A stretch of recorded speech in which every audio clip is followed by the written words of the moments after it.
And I'm worried for Jude simply because he's somebody that they can't control. You can't control him. Obviously, coming off of the who else and what he done in the World Cup, he's showing people that, you know, I'm here, I'm black, I'm proud, I'm ready to go.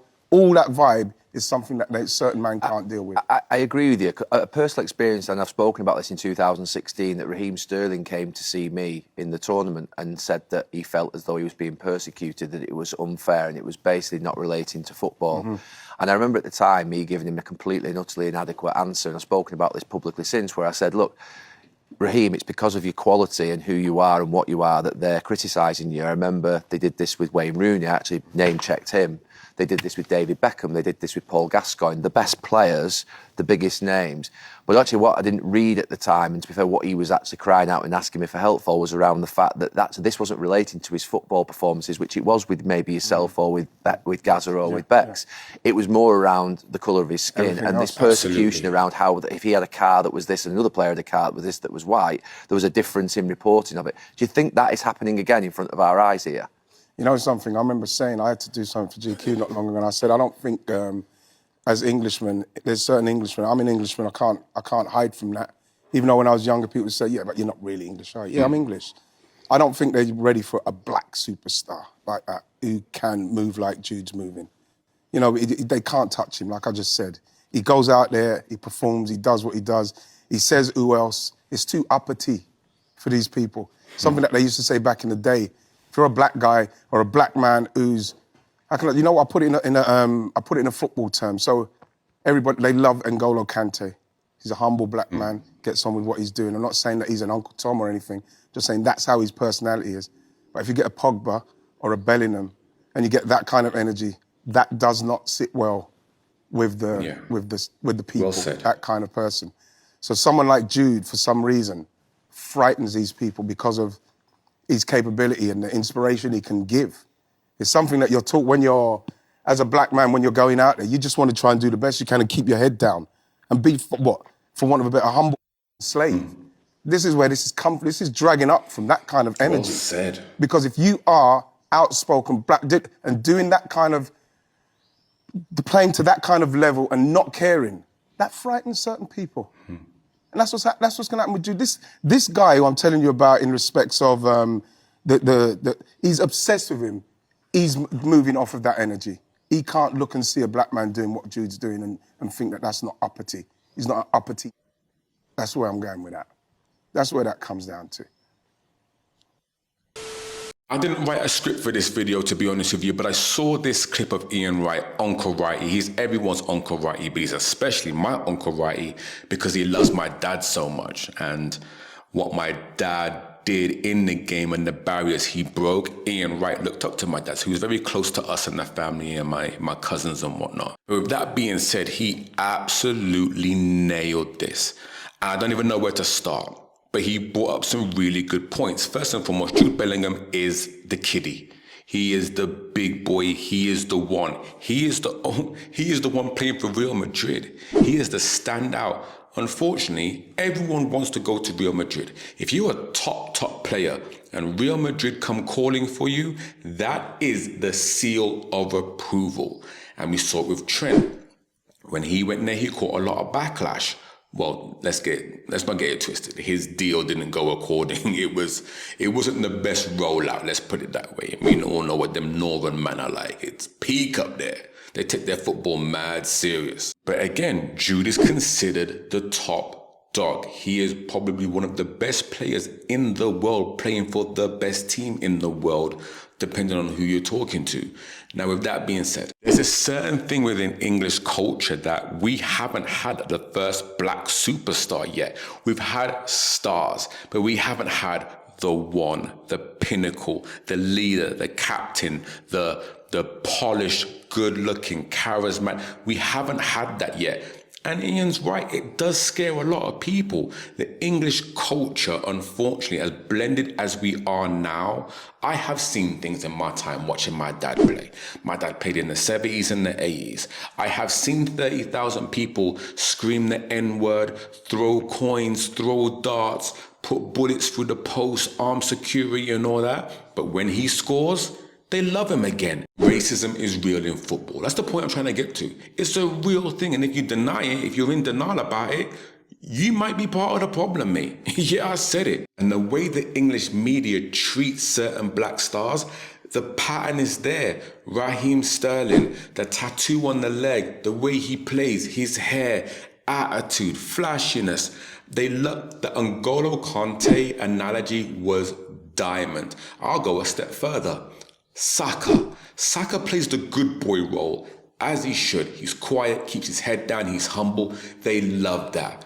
But let's say now, if he went and bought a Ferrari tomorrow and he was out and about, not showing off. Listen, everyone owns big boy cars over there, you know. Footballers have got some serious corn. If he carried himself more unapologetically, the backlash that would come for him would be tremendous. If Harry Kane went and did the same thing, oh, well done, Harry. As well deserved. You deserve to be that. You deserve to carry yourself that because of your accolades. But when it comes to the black players, it's almost like, well, you shouldn't be doing that. We don't like to see that. It's the unfortunate truth, but it is the truth. N'Golo Kante, humble. Everyone loves N'Golo. I will box down a man right now for him. But the public doesn't give him stress or problems because he is the humble, he just keeps it low key. As Ian said, I don't think England's ready for that superstar status from the black players. And Bellingham carries himself in that way. If you've ever met any footballers out there, they are the most arrogant. They are the most confident. They walk with a certain swag. They move in a certain type of way. It's a lot. Even I will say, and I've been around them my whole entire life. But it's something that the English people don't like. It's not an English culture thing. And with the way the culture is in England right now, with the protests and the divide with immigration and all the rest of it, it comes at a real techie time. It's really unfortunate. The main point at this point should be, do we have the best squad to win the World Cup? Some of these media guys are just pushing the narrative to divide the fans, get more clicks, and just spew a rhetoric that they have with their friends and their social circle. And there's a lot of racial undertones there. And because some of these journalists and publicists are in the public eye, their rhetoric is spewed onto the people. The people then receive it and spew it amongst their friends and family, and it just becomes a narrative that is really unfortunate. And I think, honestly, it's a bad look for England. It's a bad look for our media. It's a bad look for our players. And it's something that needs to be stomped out. Now, will it be eradicated forever? I'm not delusional. I don't think so. I think it's going to be part and parcel. It is what it is. I've seen it for 4 decades now. It is part and parcel, but it doesn't mean it has to continue at this level. There's going to be a bag of man, a bag of groups, a bag of subsectors that are going to have this feeling about black players and how they carry themselves. But the narrative to the public needs to be marginalized 100%. And I'm all for it. And this is why I'm making that video. I felt this video. I have seen it play out.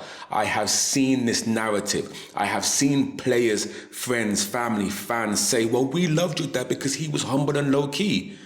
But did he have to be? His teammates were outside. His white counterparts had the big cars. They were outside partying with the girls and the public, the press.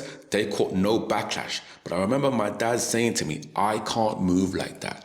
I represent something more. The media will treat me horrendously if I move in a manner that is not conducive to how they see me. And man, football, it's not just England too, man. Look at the Italian league. If you go to certain places in certain countries as a black player, you know what comes with it. We speak about it. Football players talk about it all the time, but it's not to the public's narration. Do I have the magical solution? No, I don't. But I do think one thing.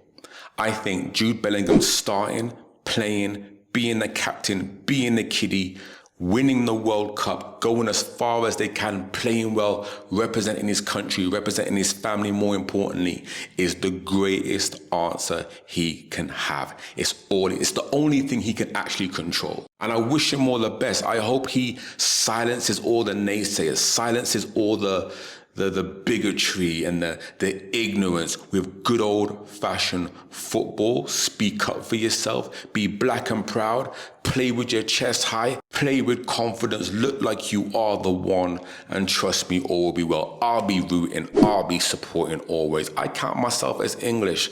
A lot of people hate when I say that. I was born there. My parents are from the Caribbean, Jamaica, Cuba, St. Lucia, French Guyana.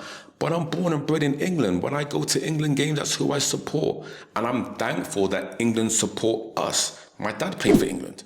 Just at the last game recently, they did a whole honorary cap for my dad at Wembley before the game. I'm proud, man. That makes me really proud. I am not the most patriotic, but I am proud of my country, my people, what my dad has done, and the lineage and the heritage that my dad has put into the game for the country. And my people, my black people, all the players that are playing now came through my dad's dedication, hard work, and his tolerance to the ignorance and the racism that exists in football. It exists. It is here. We need to do better as a people. It actually makes me quite sad, actually. It really does, man. There's so many more important things going on in the world dealing with the press and the narrative that they push. It's non-league behavior. Do better, man. All right, peoples, I'm done rambling. Hopefully you've enjoyed my spiel. Hopefully you've enjoyed my take. Would love to hear your feedback in the comment section. I appreciate you greatly. More videos to come as always. Stay focused, stay blessed. Lick 'em all.